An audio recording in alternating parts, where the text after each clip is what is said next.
Yeah, well, that's incredible. I mean, not even Tim Henman could do that. You're listening to The Cosmic Cast.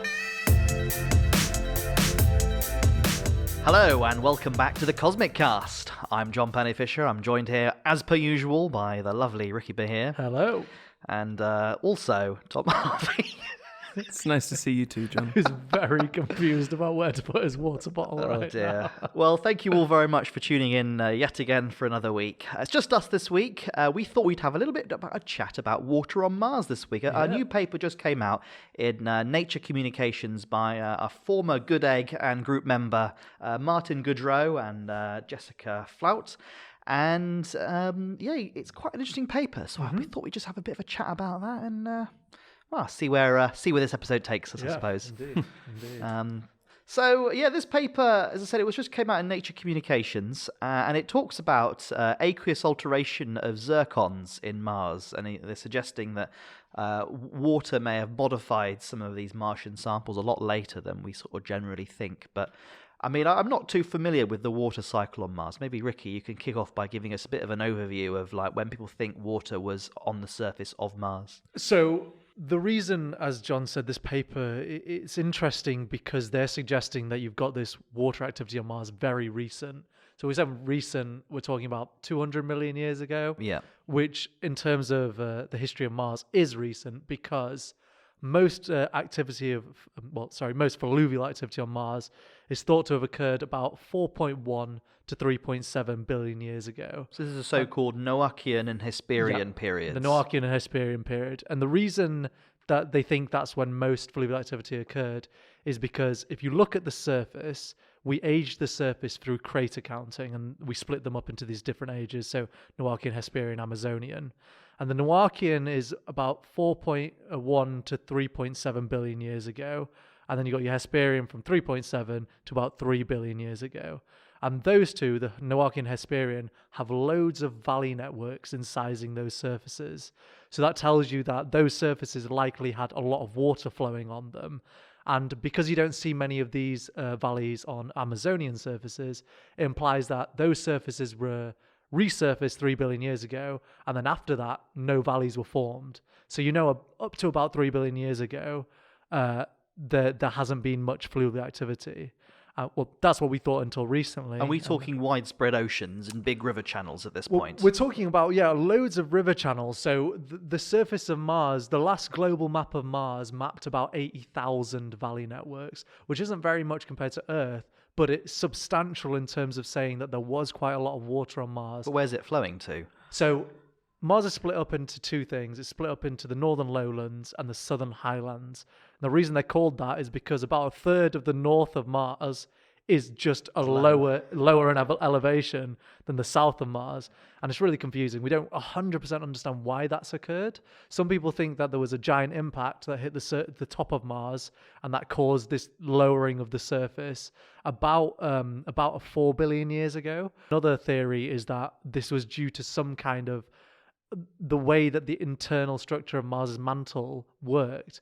It just didn't have the same flow in different areas, essentially, is the easiest way to describe it. So it meant that the surface formed with different thicknesses. So it just meant as it formed, the north was lower and the south was higher in elevation. A final theory is that it's something to do with one large subduction event that occurred in the past of Mars. But at the moment, there's no clear answer to it, but that is where most of these rivers flow into.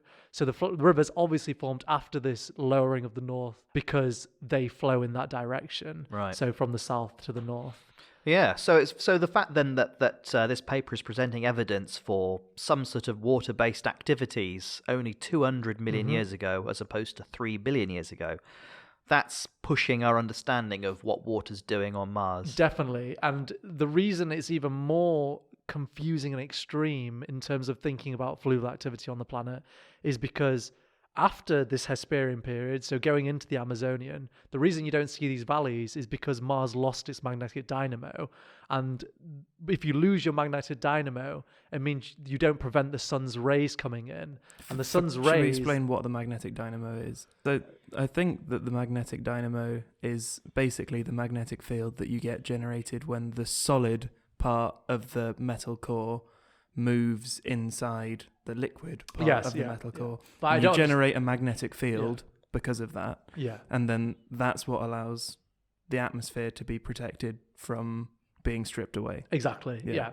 So when we look at magnetic anomalies, so parts of the surface of a planet which preserve, I guess, the direction of the magnetic field at the time is a simple way of describing it. When you look at those in Noachian Hesperian surfaces, they suddenly just disappear when you get into Amazonian, essentially. So it shows that this magnetic field has been lost when you get into the Amazonian time. So it means it lost its magnetic field. And because it didn't have a magnetic field, it meant that the sun's rays could do what we call sputtering. So they essentially remove the atmosphere and it's lost into space. So if you have no atmosphere, you shouldn't really have flowing water on the surface. But So presumably it'll take a while, though, for the water to sort of be stripped away by the sun and all the sort of various space-based activities. How large are the valley networks that you're looking at? You said there's 80,000 in that map, but what kind of scale is that? So the longest one is 5,000 kilometers in length. So To put that into context, that's the size of the Nile, isn't it? yeah, the River Nile is 6,650 yeah. kilometers. So Okay. it's so lengthy valleys Yeah. you get on there. So long enough to support some sort of civilization. Sounds reasonable. Yeah. Well, the thing is, it's the issue with looking at river valleys is it's not that simple. So you could look at something and you think the bigger it is, it means there was The more better it water and it was there for a long time. But river valleys aren't that simple. You can get really large river valleys that took 1,000 years to form, which isn't a long time, in terms of sustained fluid activity for a planet. So although we get these really big valleys on Mars, it doesn't necessarily mean the water was there for a lengthy amount of time. So there's no evidence of water channels very recently in Mars's history then. Well, not until recently. So Edwin Kite came out with a paper this year. Sorry, Edwin Kite et al. Came out with a paper this year, and they looked at alluvial systems. So these are systems that rather than cutting into the surface, they move sediment around. And they looked at those on Amazonian surfaces. So there are evidence of fluvial activity, but it was thought that any of that fluvial activity that did occur in the Amazonian was probably just due to impactors hitting the surface, melting some of the ice that's below the surface and making these flow. But they've looked at them and they looked at the geometry of these things and they've decided that they're probably formed by some kind of sustained precipitation up to about 1 billion years ago. So well within the Amazonian. Very localized. Yeah, very localized things, but it's still suggesting that you are getting fluvial activity during the Amazonian. Okay. So I guess bringing it back to the paper here, the interesting thing that struck me about this is that so they're proposing that you have these regolith breccias that contain detrital zircons. So this is their argument. So a detrital zircon is basically a crystal that's come from somewhere else, and so zircons are typically magmatic. So it would have been crystallized in a volcanic rock, whether it be like a granite or a basalt or something. And based on the geochemistry, it looks like these zircons crystallized really early in the Martians' history, at about 4.5 billion years ago, or a bit less actually. Then, as your rocks get eroded, these zircons then enter into sediment systems, presumably get carried around by rivers and whatnot, and eventually settle into sediments. So, and it's at this period when it's in a sediment, in these regolith breccias, that they propose it's been hydrotherm or aqueously altered, I should say. But what's interesting though is that so they argue that this alteration took place about 250 million years ago. Now, there's still a lot of volcanic activity going on Mars at this period. A lot of the Shergottites that we have span crystallization ages from like 1 billion years ago-ish to about a couple of 100 million years ago. So there's a long period of time where you've got active volcanism. And a lot of these Shergottites themselves show evidence of being involved in hydrothermal systems. So I was involved actually with a project a few years ago that was looking at apatites, and you could look at the zonation of things like chlorine and fluorine in apatites in basalts to show that they'd likely been hydrothermally altered in the crust by what we proposed at the time, these chlorine-rich brines. But presumably, you're going to have these quite concentrated hydrothermal fluids, some of them are going to be water-based. And so there's clearly activity in the lunar crust going on near these volcanic systems. So it's perhaps not unreasonable to suggest then that you've got water-based fluids that are modifying some of these sedimentary rocks, because these sedimentary rocks, they're impact breccias, which means they've probably been, we looked it up earlier, didn't you, Tom, that this sample has probably been brought to the surface by impact. So that's quite interesting, really. It's quite interesting how, from the Shergotite community perspective, there's a lot of evidence that you've got sort of water-based stuff and hydrothermal-based stuff happening at this time. Just to check, Shergotites are Martian basalts. They're Martian basalts, Right. yeah. So they're basically identical to terrestrial basalts, but they're found on Mars, and so they like to be called Shergotites. Makes them a little bit cooler, I suppose. So are you saying there's overlap? Well, is the paper saying there's overlap between the impact that excavated the material and the fluvial activity that will have altered the minerals within it? The paper doesn't directly say this. This is what I'm sort of guessing by reading between the lines and what would make sense to me.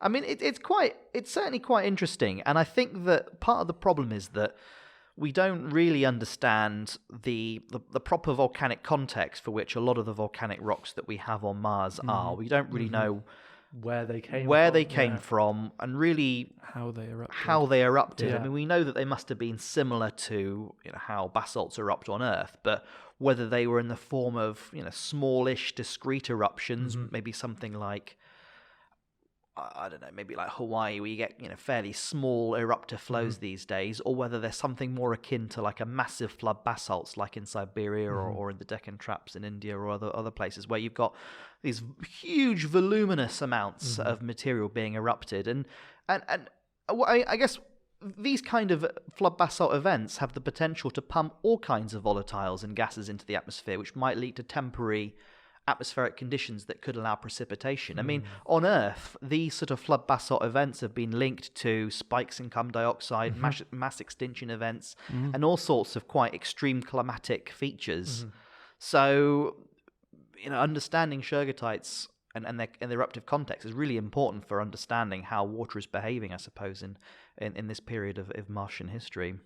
So, how recently did you say they proposed this was erupted? So, it formed itself. Well, so I mean, we don't have an upper limit, but based on the samples that we have available to us, a couple of 100 million years. So they formed were very still recent. Erupting and crystallizing. Wow, okay, so it is very recent. Very recent. Yeah. So just for the listeners who don't know, so the Tharsis Rise, which is a giant volcanic provenance on Mars, is proposed to have formed about 3.7 billion years ago. Yeah. So. Well, even Olympus Mons is thought to be erupting still quite recently. Isn't it? Yeah. So we know that there's a lot of volcanic activity on Mars, and there may even still be. I mean, I've certainly read some people that suggest that Olympus Mons is simply dormant. So, could volcanism be sufficient to cause these local conditions for some of these alteration to occur? Well, it's a very good question. I recently, so just for the listeners who don't know, I'm finishing my PhD in about 2 weeks' time. And although it's the most stressful part of it, it's kind of the most interesting, because you've got to the end of writing and looking at all this data that you got, and you're like looking at all the fun stuff, the essentially. Big picture stuff. Yeah, the big picture stuff. So I basically came across a valley system in the south of Mars in a crater called Darwin Crater, and that surface is aged to the Amazonian. And the valley system looks like, originally to me, I thought, maybe it's just impact material that has melted. There's ice down there, because the south of Mars, you get a lot of ice in the south polar region. An impactor comes, it melts the ice, and you get a valley system formed. But when I looked at the geometry of it, I analysed some of the paleohydraulics of it, it looks like it was definitely formed by snowfall. So, and as I said, it was Amazonian. So you've got something that was made by snow, and therefore it's a precipitation event. You must have had clouds that could transport it and then create snowfall. But it was after Mars lost its atmosphere, and it's during the Amazonian. So there's further evidence that you do get this precipitation occurring. And that was within the vicinity of a volcano that's aged to an Amazonian age. Well, there we go. I didn't jump to the conclusion that that's necessarily the source, but it could be the source. Yeah, I think it's a very plausible source. But yeah, I guess the real question is, how long do these kind of events last for? So, so what sort of time period would precipitation be occurring following, either volcanism or an impact or whatever? And I guess that's the real question. How long do you need to alter these rocks to then see these geochemical signatures, I guess, and that I'm not too sure about. And I guess ultimately that's where understanding, as I said, the Shergottites and the volcanic rocks on Mars will be important to help constrain this problem, I suppose. So, one of the issues is that we don't know where Shergottites came from. Yeah. Why is it not as simple as going, okay, I found this volcanic material, it's this age, let's look for volcanoes on Mars that are this age? Why is it not so simple as matching them up like that? Well, I guess all our spectral observations of the Martian surface are all covered by dust, aren't they? As you well know. Yeah. And there's also this idea that so basalts are the result of quite large degree melting in the mantle. And there's this idea that as the mantle has been slowly cooling over geological time, the amount of melting that you can produce becomes less and less. And so I think that a lot of the volcanic rocks that's been observed by rovers, and I think what people speculate a lot of the more recent Olympus Mons eruptions to be, are the result of very small degree partial melts. And so that will give off a particular a chemical signature, and this is sort of what the sort of rocks that Zoltan looks at, that who was talking to us a few weeks ago, these so-called alkali-rich rocks. And so we think that a lot of the more recent eruptive products are probably different to the type of we think that the type of eruptions that were occurring very recently are different to what we actually have in the meteorite collection, these Shergottites and these basalts. And so it's all putting that in. So whether that's true or not, it needs to be put into its proper context. And so you can't rely on rovers. Well, you can rely on rovers, but they've never found any Shergottites. You can't rely on spectral observations because of the dust covering. So we simply just haven't got a clue where these Shergottites come from. And so all we can tell by looking at things like exposure ages of how long, of impactor ages and exposure ages as they've been traveling through space to Earth and stuff, is that we know they're made up of a handful of different impact events. We know they're not all from one crater that were ejected at one time. They span a range of different impact ejection events. And so there's obviously a few 100 million years where different impacts are coming in, smashing chunks off, and we're sampling different bits of the crust at probably different geographies. But linking that all together, that's the challenge for Martian rocks.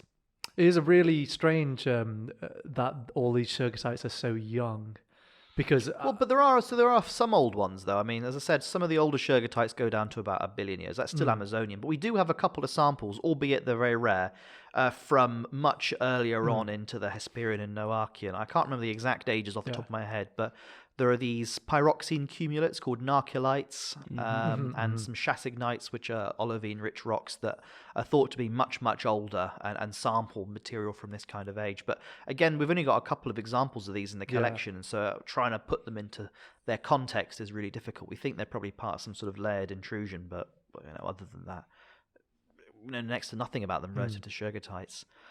I guess when you have such limited material like this, it highlights the importance of using terrestrial analogues.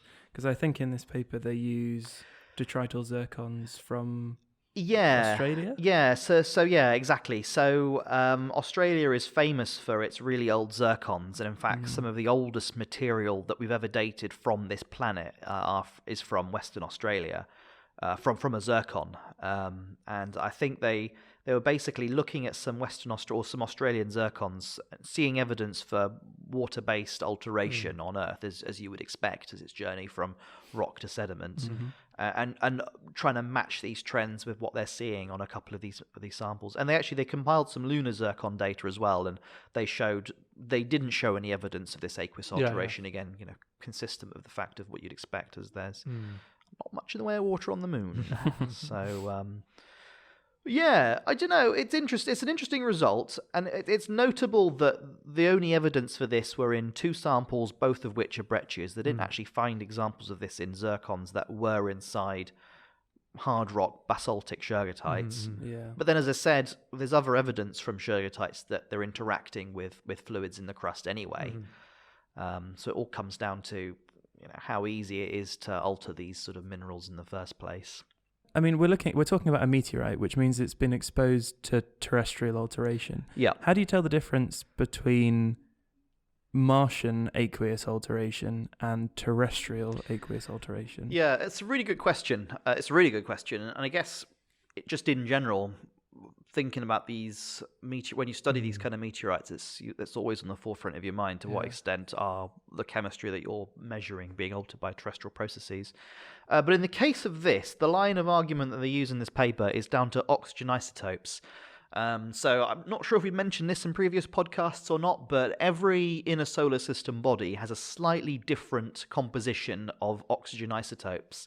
And so if you were to expect terrestrial contamination of a Martian sample, you would see that in the oxygen isotopes. You'd see a mixing trend from Martian signatures to terrestrial signatures.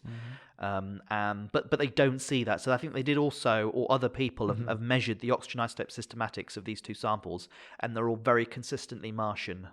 So they use that as an argument to say that it can't have been terrestrial water that's contaminating this. Because you would have seen because you'd see a shift to terrestrial oxygen isotopes. Isn't that really strange, though?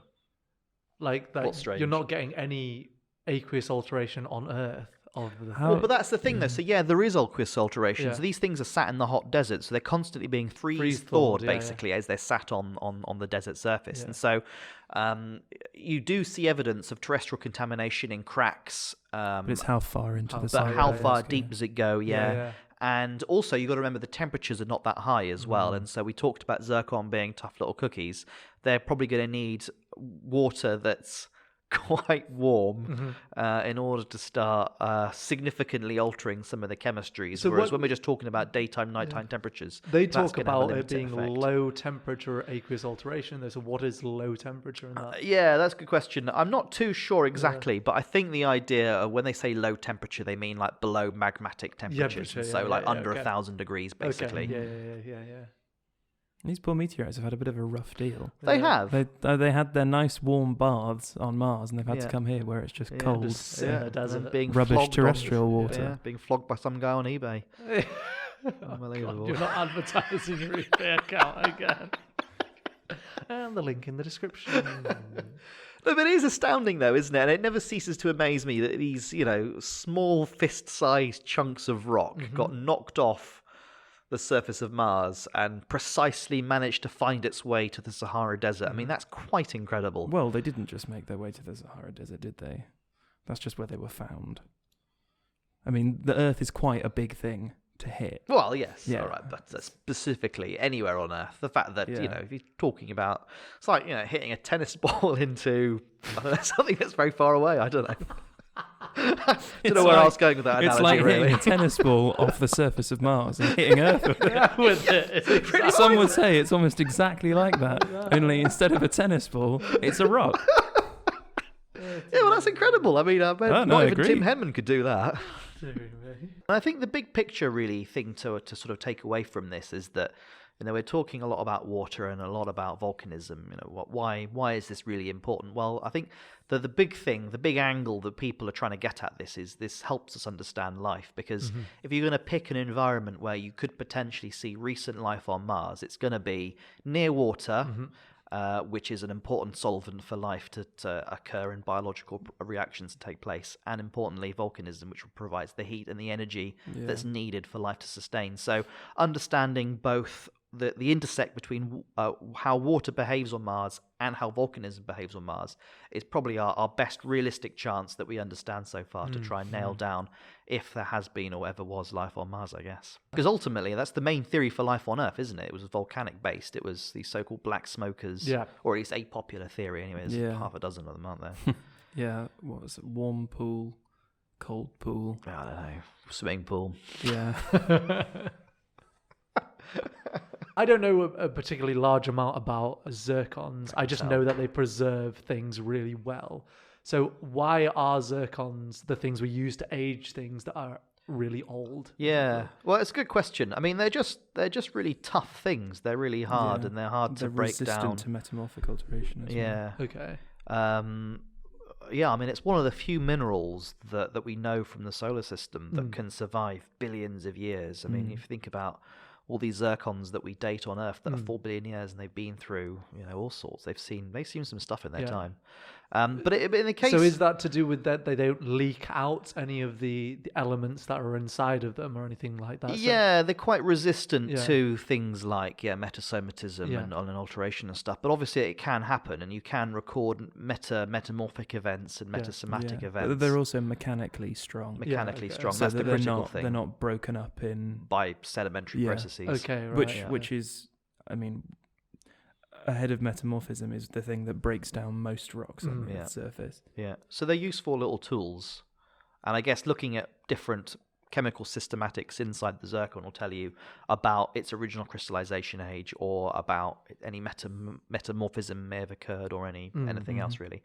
But in the case for these, it's just occurred to me now, I guess, talking about this, is that these aqueous signatures are only really seen in these samples because they're breccias and because they're 4 billion years old. I think the idea is that there's intrinsically inside the zircons, there's uranium and lead. These are radioactive elements that will slowly decay over time. And this radiation damage will cause structural defects and cracks and all sorts of holes, I guess, in the zircon that will then allow water to go in and start to modify some of these systematics. So when we say water to go in, we mean like mechanically will start to infiltrate and will start to enable some of the other elements to move around inside the mineral structure. And so that's probably why you only see these, because these detrital zircons in these two samples are billions of years old. And it's probably why you don't see this kind of signature in some of the shergottites that we have, because basalts can crystallize small zircons as well, because they're only a few 100 million years, and they probably haven't had the time to break down. So that explains then why you don't see this for these zircons, but you do see other evidence for alteration in these shergottites in general. So they're tough cookies, and they're useful things. And yeah, I mean, just as I said, they're some of the oldest things we've dated on this planet. Zircons, and even on the moon, actually, some of the oldest materials have been dated. A lot of the lunar formation ages are based off zircon ages people have recorded, and presumably it's the same for Mars as well, I guess. They're tough things.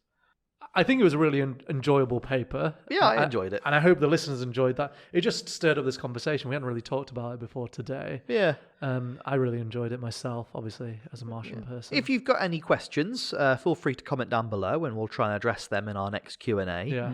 But in the meantime, if you want to take a deep dive and have a read of this paper yourselves, the link will be in the description.